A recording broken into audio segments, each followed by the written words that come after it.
Hello, friends. Welcome back to the Test Those Breasts podcast. I am your host, Jamie Vaughn. I'm a retired teacher of 20 years and a breast cancer thriver turned staunch, unapologetic, loud supporter and advocate for others, bringing education and awareness through a myriad of medical experts, therapists, caregivers, and other survivors. A breast cancer diagnosis is incredibly overwhelming with the mounds of information out there, especially on Dr. Google. I get it. I'm not a doctor, and I know how important it is to uncover accurate information, which is my ongoing mission through my nonprofit. The podcast includes personal stories and opinions from breast cancer survivors and professional physicians, providing the most up-to-date information at the time of recording. Evidence, research, and practices are always changing, so please check the date of the recording and always refer to your medical professionals for the most up-to-date information. I hope you find this podcast a source of inspiration and support from my guests. Their contact information is in the show notes, so please feel free to reach out to them. We have an enormous breast cancer community ready to support you in so many ways. Now let's listen to the next episode of Test Those Breasts. Well, hello, friends. Welcome back to this episode of Test Those Breasts. I am your host, Jamie Vaughn, and today I am super excited that I have a father-son duo on my show, Bob and Brendan Foley. So Bob Foley has enjoyed a career spanning more than 6 decades of innovation. After beginning his career at IBM in large systems and databases, he spent the past 3 decades helping advance breast cancer detection and breast imaging technology. As part of the founding team behind several landmark innovations in breast imaging, Bob helped bring to market the first FDA-approved AI for mammography, automated 3D breast ultrasound, and AI-assisted breast imaging technologies used by physicians and radiologists today for detection. Through his career, Bob has remained focused on a simple mission, helping find breast cancer earlier and improve outcomes for women. Today, that mission continues through his son, Brendan Foley. Brendan is the co-founder and president of Eve Wellness, the first direct-to-consumer breast screening clinic combining FDA-approved 3D breast ultrasound and AI technology. Drawing on his career in consumer experience, digital strategy, and retail innovation, Brendan founded Eve Wellness to make advanced breast screening more accessible, comfortable, and patient-centered. Using the same 3D ultrasound and AI technologies his father helped bring to market, Brendan and his team have screened thousands of women and helped identify dozens of cancers through early detection. Together, Bob and Brendan represent a unique full circle story. One helped build the technologies that transform breast imaging. The other is bringing those same technologies directly to women through Eve Wellness, united by a shared mission to help women find cancer earlier and save lives. Well, you guys are pretty impressive. How are you two today? Oh, we're great. We're really Doing grateful. well. We're so wonderful to be here with you. Well, Thank you for that introduction. Wow. Yeah, I mean, it's like when you hear it read back, you're like, wow, we're kind of cool. And you are. Yeah, who and are you those are. people? And as you know, and that happens to me too. It's like, wait, I did all that? I'm what? But what's really cool is that we all had a conversation recently for a pre-interview. We had a nice conversation about a shared mission, even from my perspective, because I'm all about finding cancer early. And, we know that the earlier we detect these cancers, the better the outcome, the more treatment options there are. And so I'm just really thrilled that you reached out to me, found me, and wanted to interview on my podcast, because I think this is really critical, important information. We're happy the internet led us together and we made that connection some time ago. So, Brendan, I want to ask you first, what inspired you to co-found Eve Wellness, and what problem were you hoping to solve? It's a really great question. And obviously, I think one thing that, and you touched on in the intro, was I've been kind of sitting like in a family kind of living room, dining room, whatever you might want to call it, for my entire life, watching my father do this innovation in this space. And it was kind of coming full circle for me in about 2022 when we launched our flagship here in San Francisco. But I think a lot of that history was already ingrained into my DNA to kind of build something better for women when it got to like earlier detection. I was seeing at a very young age in college scanning mammogram films and seeing early cancer that could have been detected, but that went missed using some of the early ad that they developed as watching these people get together in a living room, write a business plan. So I kind of felt the entrepreneur was in me. It was just not like what inspired. It was like, when was it going to happen for me? When was I going to take some innovation that I saw can make a huge difference and bring it forward? So my co-founder and I, who's for him, his wife always has dense tissue letters coming back, had a lot of questions. He knows my father. So just the three of us were kind of ruminating on what could make sense. And so my co-founder and I just kind of put our toes in the water, as they would say, and really wanted to find, from our retail experience and bringing together that forward, like, how can I build something more accessible that could be comfortable, that could actually show really proven results for equipment that is not super accessible in today's hospital environment. And it wasn't like taking something brand new and things like that. It was trying to change the way we looked at imaging and providing solutions for women really of all ages, and providing solutions for women in their 20s up until they're, beyond the screening age. So it's just important to do that.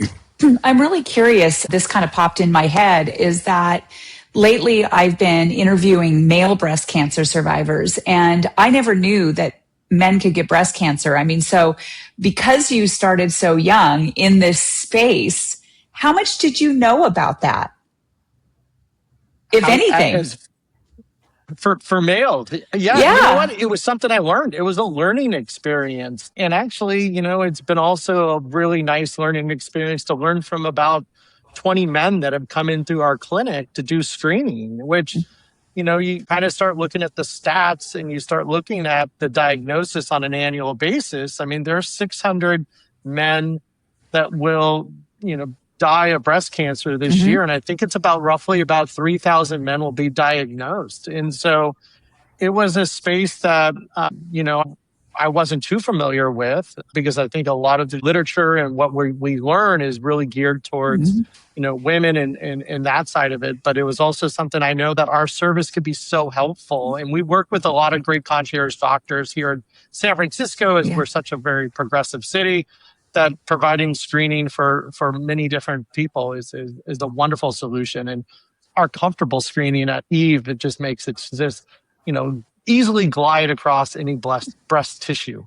So. Yeah, definitely. I just find it so fascinating that most people don't even know that. And now we patient advocates and medical providers who know this are using our big mouths to let people know what is possible out there. And I just, that's why, part of what I do includes men. I want them to feel as welcome as women, even though the statistics aren't as high. But having a place like Eve, it must be so comforting for them to be able to go in there, because it's not just about women and it's more comfortable for them. So gosh, thank you for doing that. So Bob, I would love to hear you share a little bit about your family history in breast imaging innovation and how that influenced your vision, because you were doing something different. Where did all of this change? How did you get to where you are, Bob? Well, the previous question you asked is very interesting, because in the late 70s, early 80s, I had a fellow work for me that had breast cancer. Oh. He was in his 20s. But that wasn't the genesis. In IBM, I was always working in large systems. The last 10 years, I was in IBM research, looking at new technologies. And I had a chance both to look at healthcare. That was my major focus, as well as AI. And we had been doing some work in AI at IBM in the 80s. And what happened was in the transition from large language models doing contractual, changes in contracts, redlining and so on with AI, we said, why don't we look at imaging? Because it's a totally different space. And that was the genesis of getting involved in this breast cancer. And we never built it from ground up. We always look at research that's gone on and where's the potential. And in this case, there was some major work done at University of Chicago where they used computers to analyze mammograms, and they said we can find 55% of the mammograms, we can identify the cancer, and that is the genesis. Mm-hmm. And we said, we can improve on that, and that's when we started our true technology. It was purely for mammograms. We could find cancers earlier. We actually went through an extensive study, FDA approval, and this was the 90s. In film based, we weren't even at the digital level yet, and that's the story with Brendan. Brendan, he basically worked third shift, digitizing mammograms so we could bring the results back to the radiologist to read the next morning. So that was his baptism by fire. Yeah, homework, his education. Yeah. And by the way, your third shift, and you have to get these back to the radiologist to read by 7:00 tomorrow morning. I had the 10 p.m. to 3 a.m. shift. Yeah. It was wonderful. And I remember when I was diagnosed, my breast radiologist is a friend of ours, and he was at my retirement party 3 days before my mammogram that I went into. And he was able to call me that night at 6:30 to tell me that it was most likely breast cancer. And I was like, God, that was fast. And so, that's a big job, Brendan. I would think, you're the one that's like reading this and seeing that someone might have breast cancer and then of course having to let them know. That must be hard. Yeah. No, it was, and there were some, during the R2 days, we were doing a lot of helping build that initial algorithm, and we were having cases and partnerships with the Susan Komen Center, and we had films, that we were reading that were being able to be picked up on the earlier stages, first when the jacket was already deceased. And that was the result. Basically, we were still at the film level, but we went to we did a very extensive study, 10,000. We had to collect 10,000 cases from various locations. And the objective was, can I identify the cancers earlier? So you, like yourself, you had a diagnostic. They said, we looked troublesome. We might have to do a workup. That's exactly where we were. But we said, let's go back to the prior year mammogram to see if we can see anything. And that was the critical factor.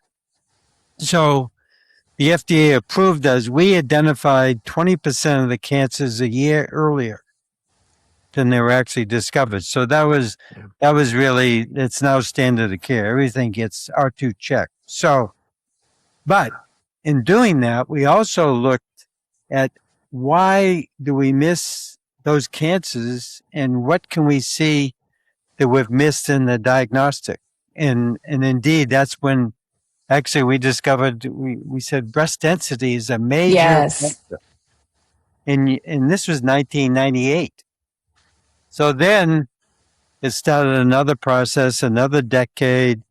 And then we created, we need this 3D ultrasound. We cannot be satisfied with looking at areas where the radiologist tells me, why don't you get an image here or there or there? So the full breast was really the breakthrough.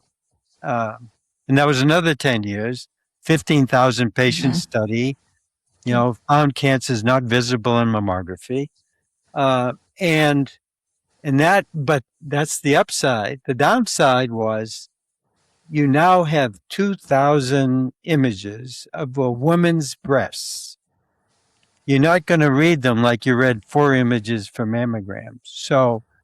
So even though we got approval for that, which we knew was needed because of breast ultrasound, be able to look through the mammograms, we said we definitely need AI. So the story is really an AI story, because there's no way that breast ultrasound is going to be accepted as a screening modality if I, the radiologist, have to read through 2,000 images for every patient. So that's the solution was AI. So here's another 10 years. Yeah. Well, there's your 30-year, progression. So you're left with that unanswered question. What do I do now? You have dense breasts. So, and that's where basically breast ultrasound is much more effective in looking at dense breasts. And secondly, Brendan's, Eve Wellness is trying to drive that to the public. I love that. Yeah, that makes sense. In about 2009, I was 41. So that would make sense that probably not until about 2015 or 16, I was finally told, and I'm in Nevada. So, and then of course in 2022, when I got the breast cancer, that is the time when I started hearing that by law that they had to tell you, because I was diagnosed in 2022.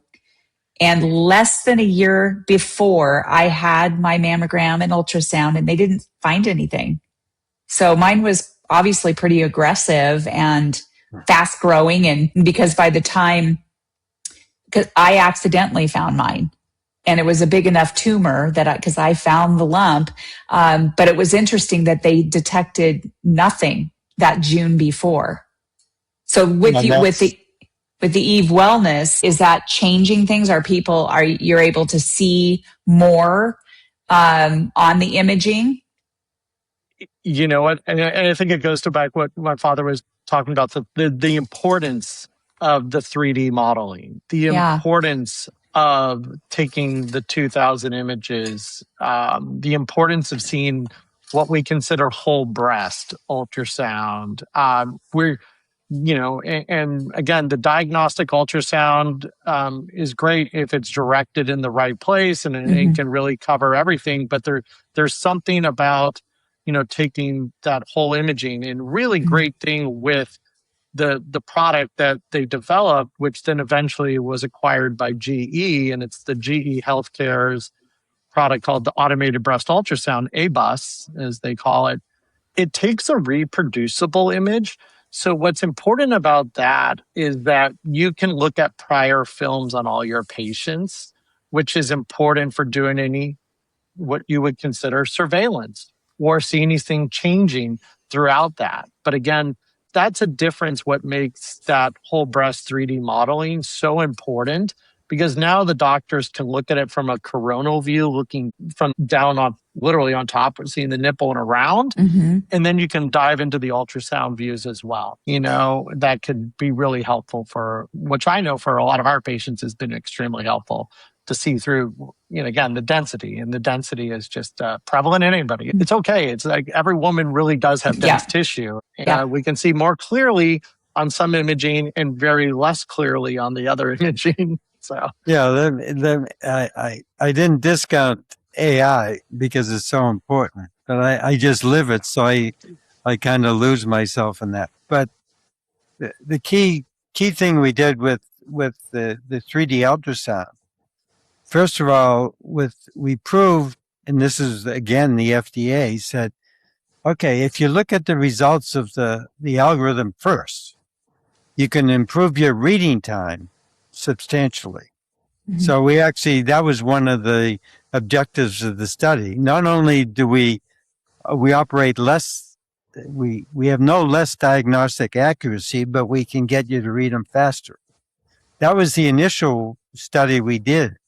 But going forward, we've moved the sensitivity, which means how many cancers are you finding? The sensitivity went from 78% to 93%. So we identify we really at the top-notch performance of finding the cancers. And we did the similar thing for mammography, but mammography had a top end, obviously, with the dense tissue. You can't see it, so you can't identify it. I call it AI for good, because a lot of AI is getting, Yes.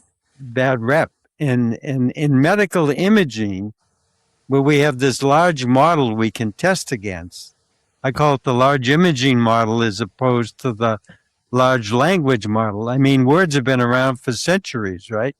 Imaging hasn't been. So to get all that data, which a lot of which is protected, and we have to go through very rigorous disciplines to get that data, especially in the imaging world. It's such a double-edged sword, because really we do right. see some really crazy things happening with AI right now, but I am so grateful for it in the medical space. So, okay, so what I really would like to do, Brendan, is to ask you, why did you choose a direct-to-consumer spa-like screening model, like I would love to have in our area? And how does that help make screening more approachable? And we touched on it a little bit, when we were talking about men, but let's talk about the whole approachable model that you have created. Yeah, no, I think, it starts with just like you want to make any sort of screening less intimidating and less anxiety driven. And the idea with Eve, and just any, again, back to the idea was, how do you make that comfortable experience? So I want to leave anxiety or any sort of like hesitation to do any screening outside the door. I want you to come in and feel, like, we're seeing you, we're here to help you, we're here just to provide you a really comfortable experience. And the technology has already done that by providing like a more of a lay down approach on the bed, allowing the machine to glide over the breast tissue. I think one of our technicians says it's almost like a jade roller. I personally have done it just to kind of highlight for my friends for my birthday. I'll kind of get on and do a screening and say, look, this is very comfortable. And we get thousands of, simple requests from our patients saying it's a lot better than what I experienced up the hill at the mammography center. And obviously from a compression side, not going to say there's not zero compression, but there is still a little light compression. But the idea was to make it convenient also. And that was an important piece too. A lot of screening for women that are eligible don't actually go do screening. I think it's about 60% of women eligible don't actually do annual screenings. Really? So there's a massive gap. Yeah, there's a massive gap in doing just screening, especially since we're making it available for women 40 and over. So we wanted to build our clinics to be right where women are and meet them in their day-to-day activities, right? So we're nestled into in a beautiful city like San Francisco. We're nestled into a beautiful neighborhood district near your local coffee shops and your beautiful Pilates studios, whatever you might want to be doing from your day-to-day. So you're eliminating that inconvenient part of driving across town to go to the hospital and kind of go into an environment that might feel very, level of anxiety go up based on, what you might just visually, digest. Could be the person on the gurney, whoever, you never know. But the idea that you want to kind of create this beautiful experience to walk in. So yeah, it was kind of putting women first in our clinic, building a clinic that felt built for them. I have a wonderful interior decorator. She's called my mother. So my mom was able to do that. But we also sourced local artists to come in and do mural work in there. And so every clinic has this local touch to kind of the culture that is of San Francisco. And then as we continue to expand our clinics, we'll just want to work with the local community too to kind of build that comfortable experience. And do you have oils diffusing and hot towels and things like that?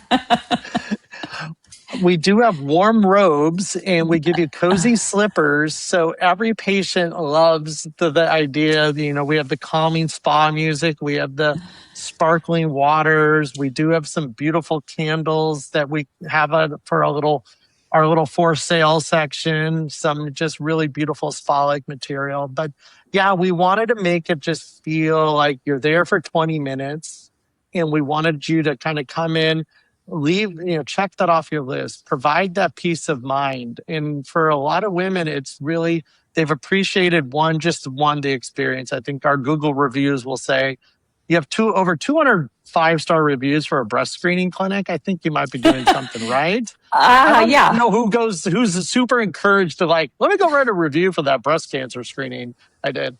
But that's been wonderful to see the reactions. And then also we wanted to be really authentic and authentic in the way we're looking at pricing, transparent, right? It was all about a flat fee.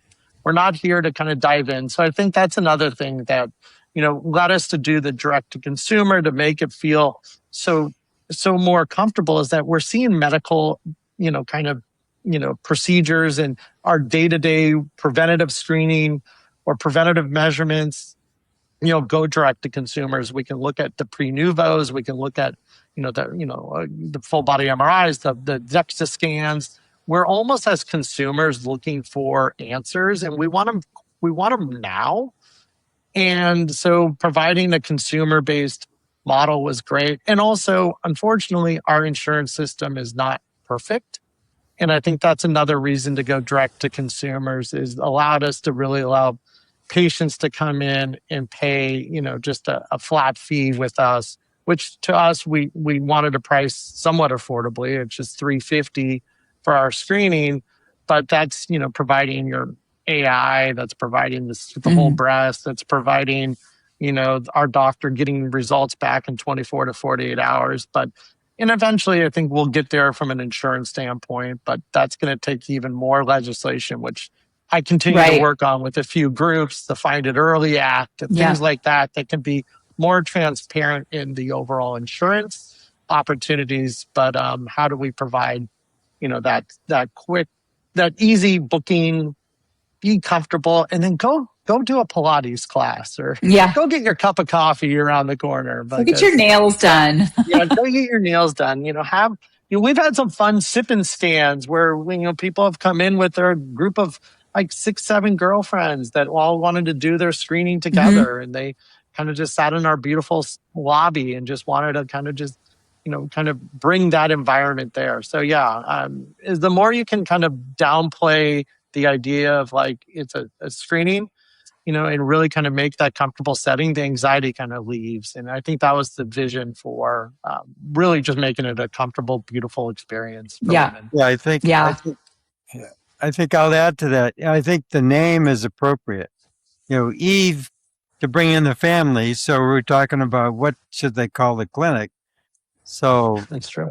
Judy, his mother, my wife, said, call it Eve, and then to add to that, it's really wellness. I mean, if you look at the statistics, it is. You don't want to be the one with, but 1 out of 1,000. I mean, that's basically, your breast cancer probability. So you could say 1 in 1,000 is never going to be me. Well, you can't say that. So it's really a wellness check. You want to be the 999 that come out of there. But if something is found, then you're going to find it earlier. And that's the key element. And that's the whole mission that Test Those Breasts is all about. It's find it early, change the outcome. And because that there's such a critical gap in education.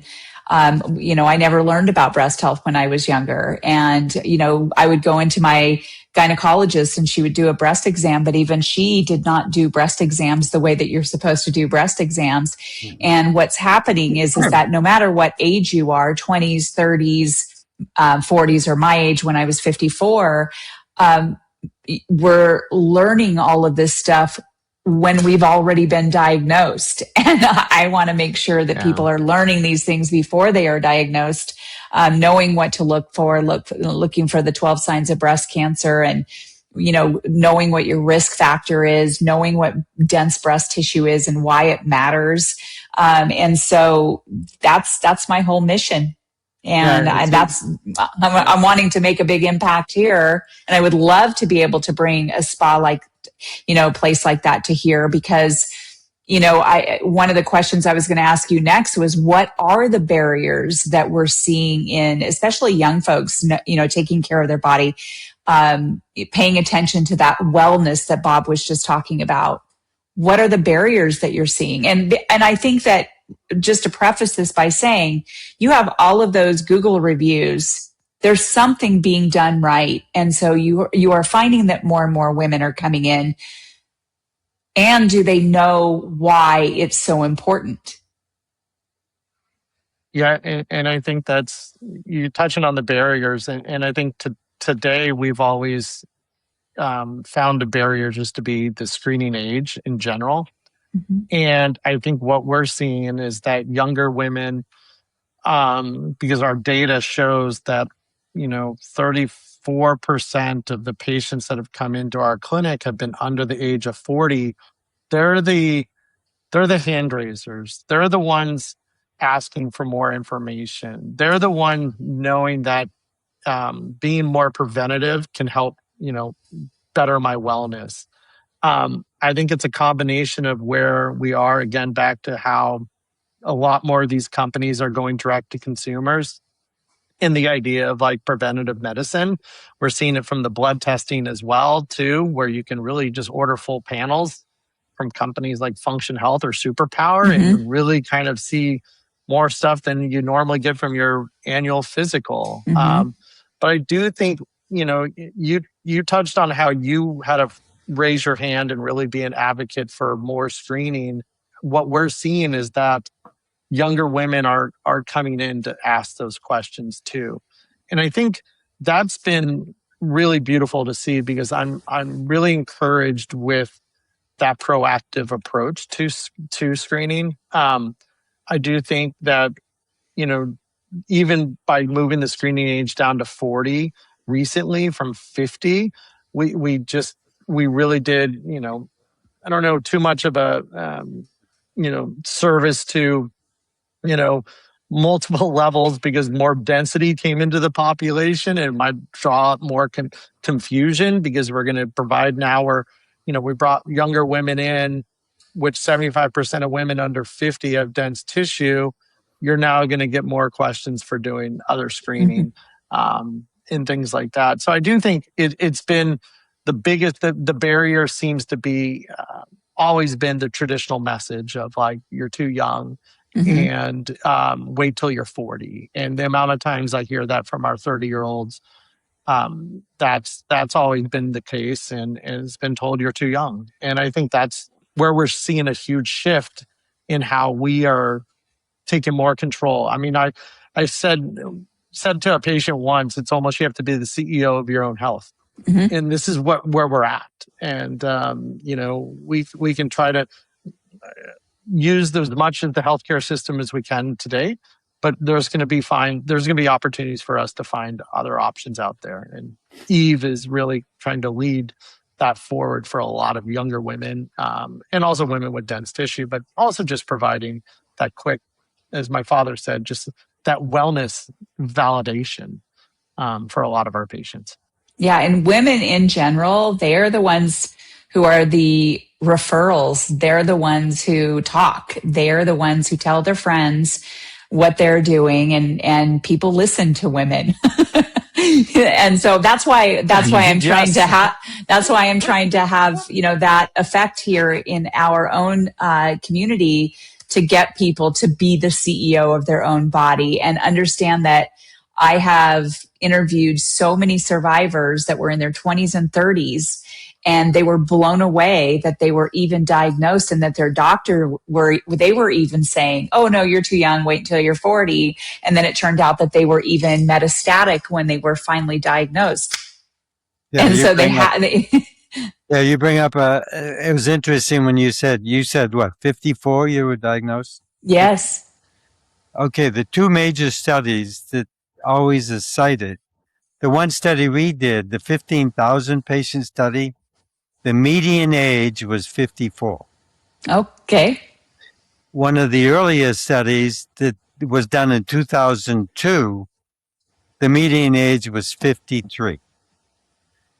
In our study, only 4% of the people were less than 40.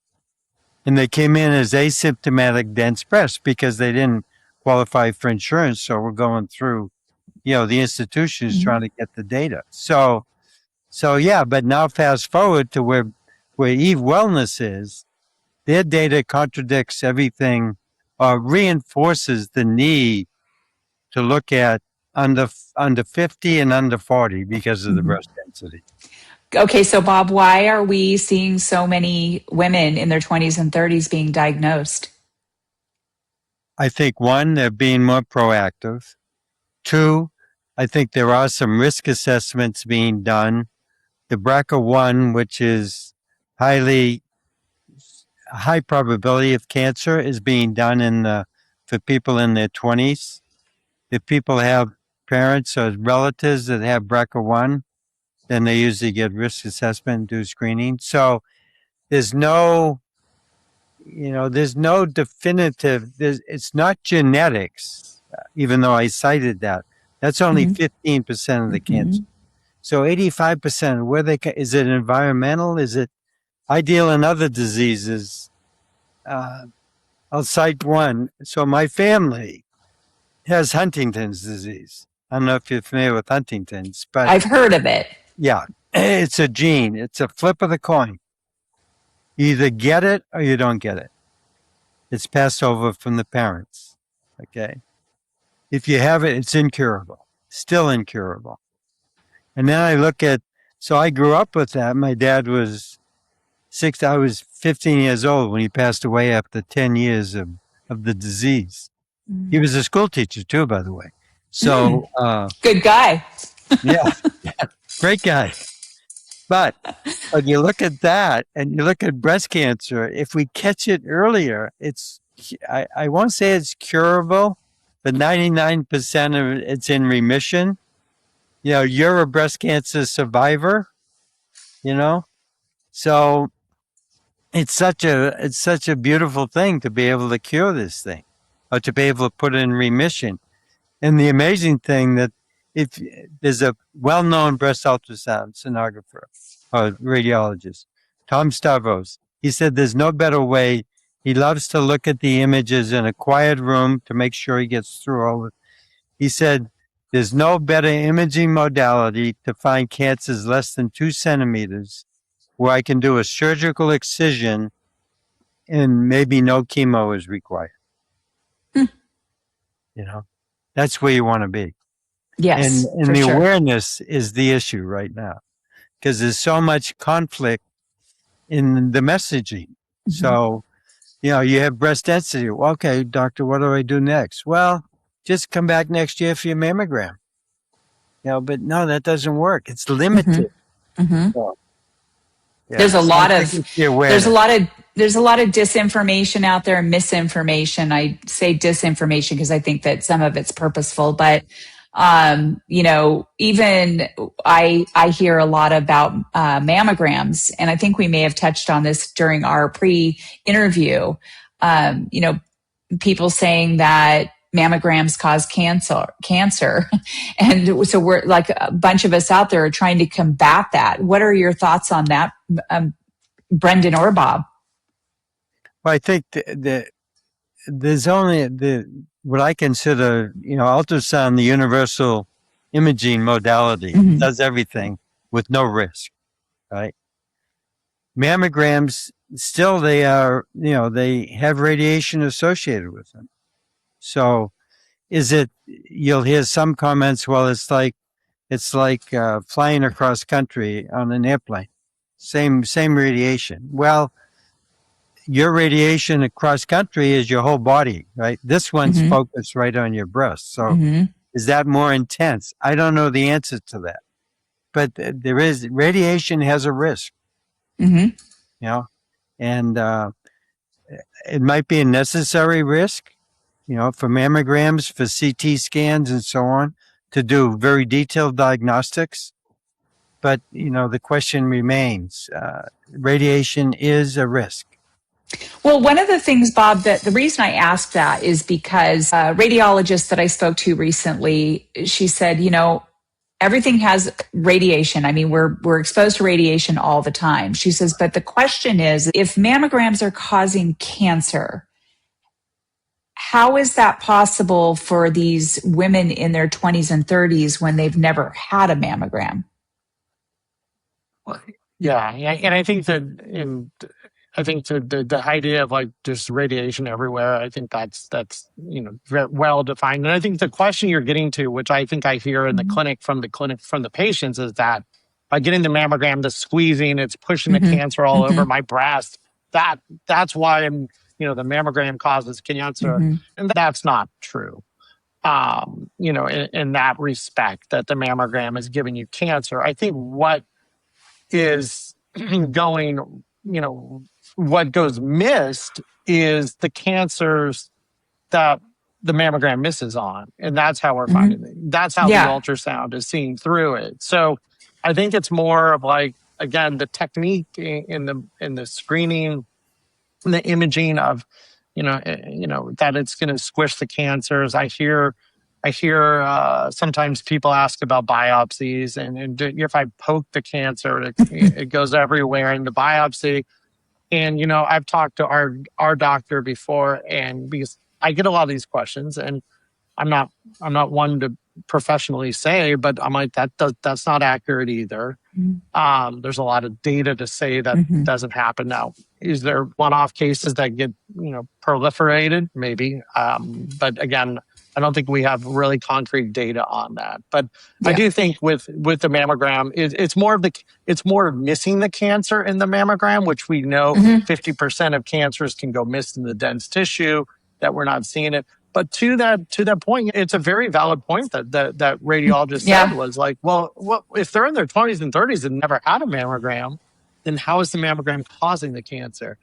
And then it gets to like what my father was saying, is like, we're doing so much better with risk assessments. We're doing so much better about early preventative screening. One of the things we like to really encourage is, get one comfortable with screening. I think that's what Eve has been able to do is, if you sat around the dinner table, maybe as a 20 and 30-year-old, and you had visions of what your mother or grandmothers or sisters or aunts were talking about, like, oh, it hurts so bad, I never want to do it again. Well, let's bring a different way of looking at screening to get comfortable. We're still, if we find something in our clinic, we are going to still recommend a diagnostic mammogram. So, we are still doing the proper follow-up because that's what we do when we find something. But the idea that, set your baseline at 20s and 30s, using ultrasound, as my father said, there's no risk of doing the ultrasound. And again, getting back to what we're really trying to discover is that earlier side of cancer, the earlier side, find it before you feel it. The whole idea of what we really are mission driven on at Eve was the ultrasound could really help identify those things. And there's definitely imaging that the mammography does pick up in microcalcifications, and that could be a whole other topic some other time. But I mean, that's something that that mammography will pick up on, and those are things that are heavily debated on on the outcomes of DCIS, and especially in microcalcifications. Right. And maybe my father can speak to that a little bit further. No, but I don't think it's just not. I do want to make a comment on, the environment. I mean, we don't know. Yeah. We don't know. Yeah. That's what she We're said also too. dealing with Parkinson's, and Parkinson's is, again, it's almost the same. 15% can be attributable to the DNA and the genes. 85% they feel is environmental in Parkinson's. So, it could be environmental, it could be diet, could be whatever. Why are you getting breast cancer early? There's not a good answer for that. It's a lot of unknown. Well, yeah. You want to get it and treat it. When I was diagnosed, I had a lot of people saying things like, "Oh my God, Jamie, but you were so healthy." I'm like, I am healthy. like I was healthy, but yeah. And so there's this misunderstanding that healthy people can't get cancer. And of course, that's not true, but there's the other kinds of, environmental issues. And mine was not hereditary. Or anything like that. But so I want to wrap up with a couple of questions. One being that education piece, Brendan. What do you send anything home with people to help educate them on the signs of breast cancer going forward, for that next year, like what to look for, or some of their risk factors that they might, pay attention to? Yeah, our team and our technicians, the beautiful thing is that when you're sitting there with somebody for 20 minutes, you're really educating them on what we're doing in the screening process and showing kind of like the imaging and what they can see. But our technicians are always talking to our patients about their risk assessments. We do a risk assessment on each patient when they come in. So they're leaving in their report understanding their risk assessment. One of the things we do offer at the clinic too is genetic testing too. So we use a product that's it's called Ambry, but what it does is test for multiple different genetic genes. That's what I had. From a saliva-based thing, which is wonderful because it gives women an understanding of those risks. But then, our recommendation is majority of just keep doing your self-exams. Keep really, what I always like to tell women is if something really, one, know your density, and we're educating them on that. Know your history. They're doing the risk assessment. They're learning their percentages possibly there. Also, if you feel something is not right, we're always encouraging to look at different color nipple changes or any sort of discharge or feeling soreness, because we do get a good amount of symptomatic patients into the clinic that are I'm feeling some breast pain, here and there. And then you understand where they might be in their cycle. It could be something changing hormonally, where they're going to be finding bumps and lumps, in which, again, we're going to tell them it's nothing of concern, or if it is, we're going to help them out. But we are leaving a lot of our patients with that feeling of you got the results back quick, which is important. Getting the results back in 24 to 48 hours, like you said, that's where a lot of that kind of longer anxiety can linger on not getting your results back soon enough. So we do try to educate them, and then we just encourage come back in for your annual screenings again. But we also are very, I think, once again, you feel like you're in a spa. Why wouldn't you want to come back again? Right. I want to go. I want to come and visit now. I want to see what this place for you to come down to San Francisco. Well, when I do get down there, I will be looking you up. So you're first on the list. You're first on the list.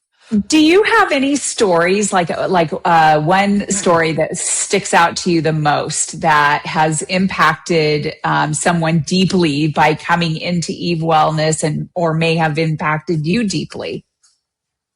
Yeah, I think, every patient that's come into Eve has been, just we treat everybody with that 5-star approach we would want to be treated with, and so I think every patient is so special to us, men and women, the men as well. The one that comes to mind, and she's on our website, so I encourage people to kind of look at the website. But her name was Jenna, and she felt a lump, and we just opened the clinic, and just was about 4 months into being in existence, and early 23. And she saw, we were right there on the main drag, and she saw the signage of breast screening clinic, and she was under 40. I think she was 37 at the time. And she came in feeling feeling a lump, and she felt it in the shower or a self-exam at home. And we were convenient. We were right in the neighborhood. And it kind of started proving a little bit of why I built this clinic where it was, and how I'll continue to build them. And she got a phone call about 4 hours later from our doctor. And our doctor said, we've looked at the imaging, and this is something we need to kind of get working on. And that's very common for, our doctor will call all our patients that might need additional imaging. She was able to be seen a week later up at the Sutter Hospital here in San Francisco. They confirmed the imaging that we saw. They confirmed it with a biopsy. And then about a month later, she had a double mastectomy. It was stage 3 cancer. And, she says even having all that data information was so critical and so important for her to take those next steps faster, to kind of get through that process, because that initial screening that we did helped inform her doctors. And those are doctors I got to know through opening the clinic. That was critical for me to find referring clinics here in the Bay Area.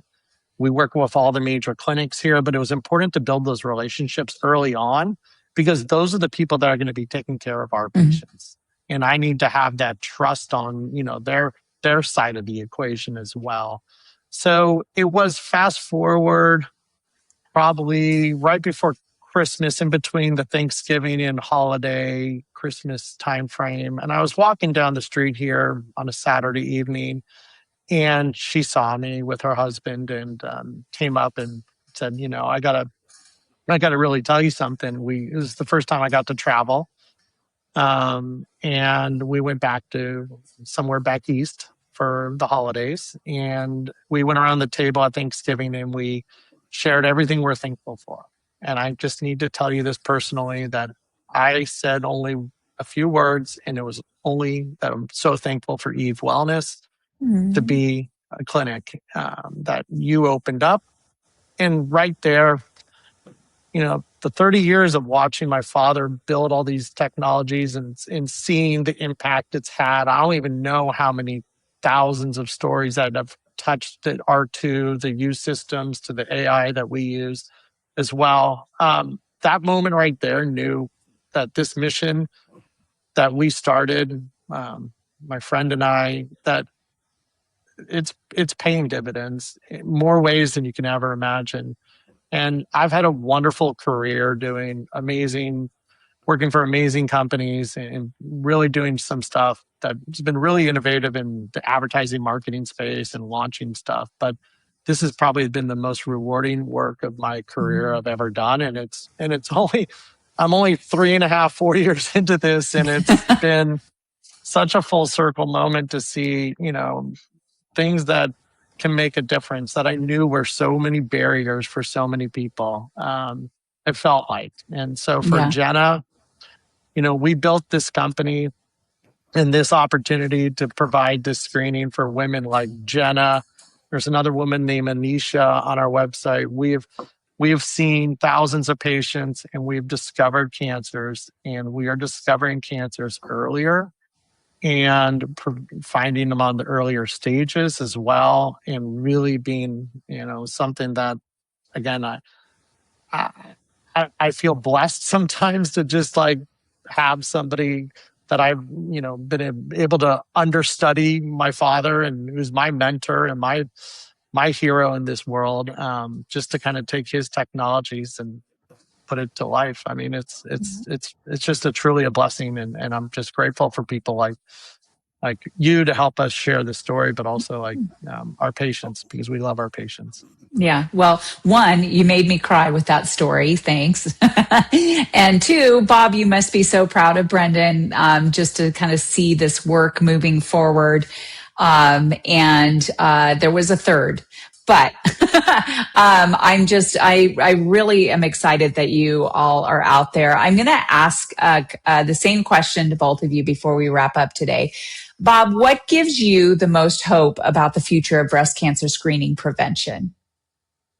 Well, we still have some ways to go, but one is on prevention. It's got to be some type of imaging, because the risk assessment, and there's even, now they're looking at tissue characteristics to predict the probability of risk. I work with some of the radiologists that are doing that, which is fine, but It's just like you have to feel it. Well, you don't want to feel it, but the risk is one thing, but you have to image to see if when's the risk rate real. And that's, to me, that's ultrasound. MRI does some good work, but that also overtreats, overdiagnoses, and sensitivity is false positives. So we have to get better. And when I say AI does not stand alone. AI is an assist for the radiologist to give them confidence. Oh, I've never seen one like this before, but you circled it. I better, do something about it. So better diagnostic capability, better screening capability with AI assistance. I think in the risk assessment, I think will help, but you still have to do the imaging. So how do you? Okay, my risk is low. Well, is it really that low? I mean, can I image with ultrasound? Can I do something to identify a better characteristic of what my risk is? So a lot to be done. I'm in the heyday. I'm not in the heydays anymore, but I think 3 decades I've moved it along. We've moved it along, but we have a lot more to do. Well, thank you very much for all that you have done. I think that we're all very lucky to have someone like you out there who kind of was a trailblazer. And then, Brendan, what about you? What gives you the most hope? I think I think when I look at how this one clinic opened up and what we saw from initial numbers of younger women coming into the clinic to be more preventative, I think we're seeing a greater awareness in the public media about breast cancer. We're seeing a larger awareness of breast density.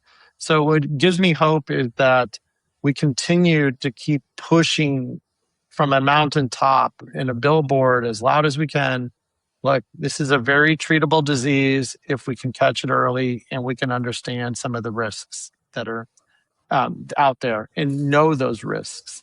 It gives me hope too, working with people in the DC area that are telling me that we do have support within both bipartisan on trying to push laws further along the line. So that is helpful. That if it's getting to the people that can also help legislate change, that's going to be great. But I do think the involvement in the opportunity to bring kind of these technologies that are been there. And again, I mean, we can say the GE product we use is they acquired it from my father's team in 2012. I mean, we're 13 years, 14 years after they acquired it. I mean, these are really life-saving technologies. So I think the more access that more of these clinics are providing the ultrasound on top of the mammography will be very important for women of age.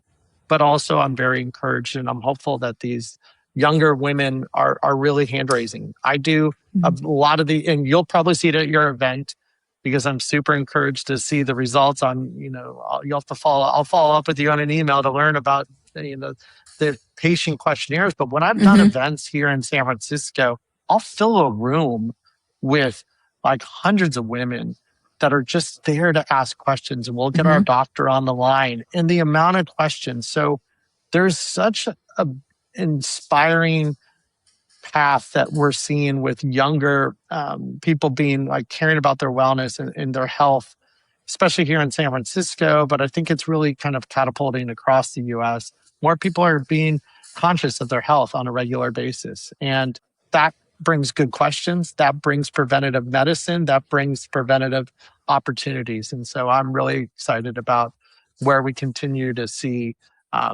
those hard questions. And, again, it's like, it's your life. So, live it to your best and, ask those uncomfortable questions to your doctor, because you know what? The white coat doesn't mean like they know all. You could really kind of ask them some more harder questions. And I Yes, definitely. we're getting encouraged to ask more because we're giving more data. to kind of learn about things. And so that's a good thing. And I think doctors doctors are receptive to asking when you're going to ask good questions. They want to help you better inform yourself as well. Yeah. Yeah. No, that's great information. I'm really encouraged by all of that. Well, this has been such a great conversation with both you, Bob and Brendan. I am so glad to know about Eve Wellness and how it all came to be. And yes, again, when I come to San Francisco, I will definitely come visit you. Bob, is there anything that you would like to leave us with before we wrap up today? No, I think to applaud you, actually, it's the whole awareness. I mean, there's a lot of how can we get the right message out to the right people, and you're trying to do that from a discovery standpoint, diagnostics, all the way to treatment. I mean, the other set, which I've seen, the need for a navigator to help women or anybody with breast cancer go through this is so. I mean, that's almost disheartening to go through all that stuff once you know it, and to get away from the fear of if I screen, I'm going to get breast cancer, or not the radiation, but if I screen, do I really want to know if I want breast cancer? Because it's the other aspect, that the economic pitfalls of being treated, especially with and without insurance, or what am I going to do with my family? How am I going to get, so that the other aspect, which I can appreciate, I can understand, it's heartfelt, but that needs so much once you know it.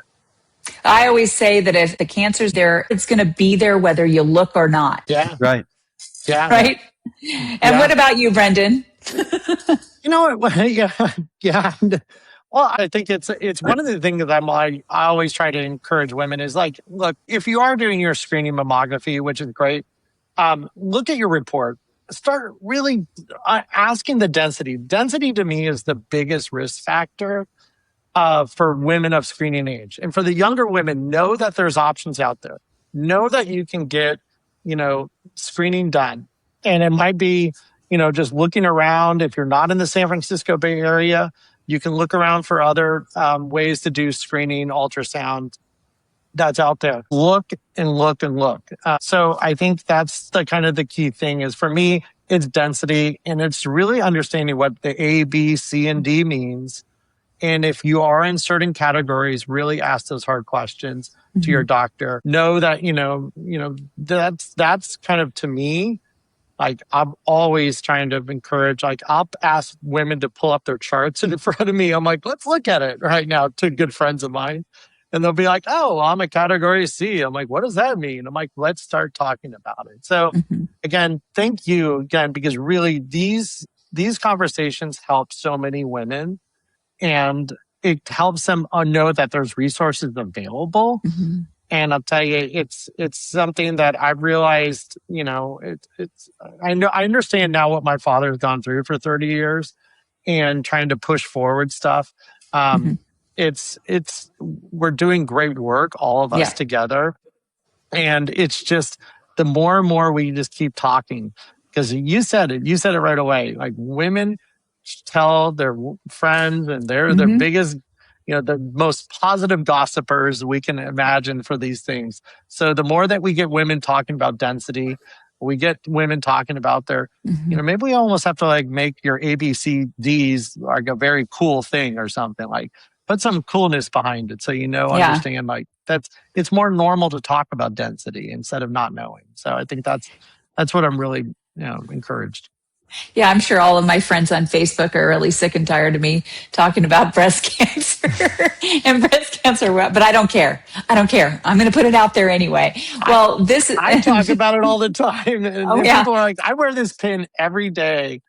I'll let you I wear this pin every day. So it starts a conversation with somebody at the local restaurant or something like that. So it's an idea that you don't, let's continue to talk about it, because the more we talk about it, the more impact we will have. Can I do one off the record?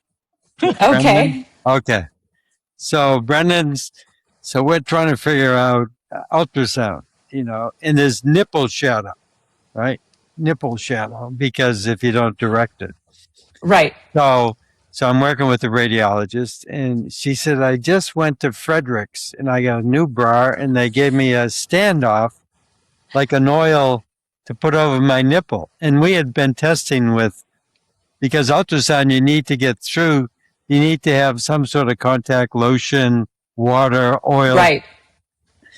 And so we're at a dinner. Brendan's with, I think, WAMU or Washington at that time, or no, maybe Chase. So we're at a dinner down in Pebble Beach at a golf tournament, AT&T golf tournament, and Brendan invites me to come down for dinner.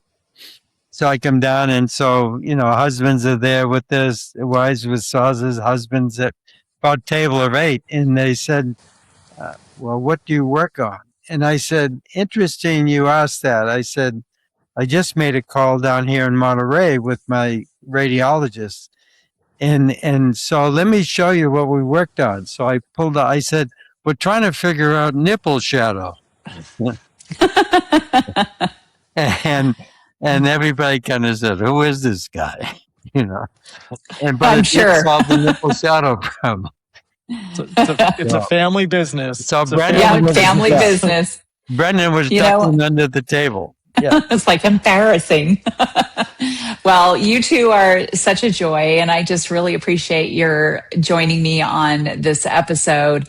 I'm sure this is going to be well received. And also, I will put Eve Wellness information in the show notes, but also on my website, because I do curate resources for people. So thank you again, gentlemen. I really appreciate everything you've done. And to my audience, thank you for joining us again on this episode of Test Those Breasts, and we will see you next time.